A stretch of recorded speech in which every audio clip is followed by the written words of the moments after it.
Assalamualaikum warahmatullahi wabarakatuh. Selamat pagi, salam sejahtera untuk kita semua. Semoga kita dalam keadaan sehat dan kalian juga tentunya selalu dalam keadaan sehat dan tetap semangat untuk melakukan pembelajaran jarak jauh di rumah. Baik, untuk mata pelajaran bahasa Indonesia pada hari ini saya akan menyampaikan materi pertama, yaitu tentang melaporkan hasil percobaan.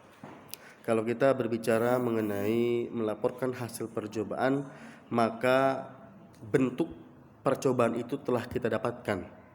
Ya, melaporkan hasil percobaan artinya adalah ada seseorang yang melakukan satu percobaan atau satu usaha untuk melakukan yang ingin mendapatkan hasil tertentu karena ingin tahu bagaimana hal yang akan terjadi setelah kita melaksanakan atau suatu tim itu melakukan percobaan tersebut. Nah, atau bisa dikatakan sebagai observasi, penelitian, ya. Seperti contoh adalah ada beberapa ilmuwan yang ingin mengobservasi, meneliti tentang satu objek, ya, satu objek tertentu tentang kimiawi ataupun tentang bumi, yang tentunya setelah mereka melakukan penelitian tersebut akan ada hasil yang didapatkan. Nah, hasil itu negatif ataupun positif itu pasti ada hasilnya. Nah, setelah mendapatkan hasil maka kita mendapatkan data tertentu untuk kita sajikan di dalam kita melaporkan hasil observasi. Nah, maka itu kalau kita melihat dari observasi ini maka ada dua. Observasi yang pertama adalah observasi secara tidak langsung dan yang kedua adalah observasi secara langsung. Nah, kalau untuk melaporkan hasil observasi, maka yang pertama adalah kita harus mengetahui tentang hasil observasi secara langsung tersebut. Bagaimana? Setelah dilakukan hasil observasi itu secara mendalam, maka kita akan ketahui tentang atau hasil daripada percobaan atau observasi atau penelitian tersebut. Nah, setelah mendapatkan hasilnya, maka kita perlu yang namanya menyajikan untuk melaporkan tentang hasil observasi yang telah didapatkan oleh seorang atau tim peneliti yang telah melakukan observasi atau percobaan tersebut.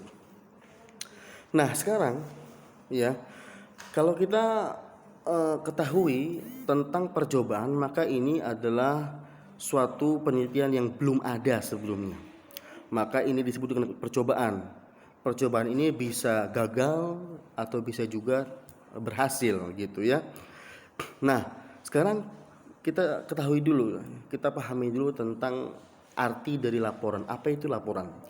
Laporan ini adalah suatu bentuk hasil dari sebuah pengamatan. Tuh, itu keywordsnya, yaitu suatu bentuk hasil dari sebuah pengamatan yang dilakukan dan bertujuan untuk menginformasikan hasil yang diperoleh tersebut kepada orang yang banyak, gitu ya. Nah, setelah kita melakukan observasi, kemudian berupa pengamatan tentunya, setelah itu ternyata hasilnya negatif. Nah, maka kita akan sajikan melalui teks hasil observasi dari awalnya dulu. Ya, kita ceritakan. Jadi ibarat seperti ini. Kita sudah mengalami melakukan observasi secara tidak langsung. Secara langsung maksud saya. Kemudian kita sajikan lagi dengan cara apa? Dengan cara menceritakan tentang hasil observasi tersebut. Dari apa? Dari mungkin pertamanya dari mana, ya, dari datanya, kemudian sumber datanya dari mana, kemudian apa saja yang disiapkan. Pokoknya diceritakan deh, ya, awalnya kalian ingin melakukan suatu percobaan tersebut. Setelah itu diceritakan menggunakan teks, ya, menggunakan teks tertulis untuk memberitakan bahwa setelah melakukan observasi ini ternyata hasilnya adalah negatif atau ternyata hasilnya adalah positif. Contohnya seperti ini. Contohnya, apakah pembelajaran UPJJ atau pembelajaran jarak jauh ini efektif atau tidak? Dilihat dari apa? Dilihat dari keberpahaman siswa atau siswinya dalam memahami materi yang disampaikan oleh guru, gitu kan? Dengan cara apa? Dengan cara apakah ketika seorang guru tersebut memberikan tugas kepada siswa dan siswi kemudian mereka mendapatkan hasil yang bagus atau tidak, atau mereka bisa melakukan hal itu secara benar atau tidak, maka itu dinilai dari keberpahaman siswa atau siswinya. Tapi tidak sepenuhnya guru itu adalah tumpuan utama dari keberhasilan, ya. Harus juga dari siswa atau siswinya dapat memahami pembelajaran tersebut dengan cara apa? Dengan cara menyimak, kemudian juga dengan cara memperoleh informasi dari informasi yang lain, yaitu dari internet, tidak hanya dari guru sumber utama, tetapi juga dari sumber lain, dari LKS, dari internet, bisa mengembangkan ilmu pengetahuan tersebut. Kalau seandainya hanya narasumber utama yaitu guru saja, itu tidak cukup. Kenapa? Karena perlu eksekusi, yaitu perlu aktualisasi dari siswa dan siswi untuk melakukan satu hasil yang akan mendapatkan pemahaman bagi kalian sebagai siswa dan siswi. Nah, itulah yang dinamakan dengan teks observasi.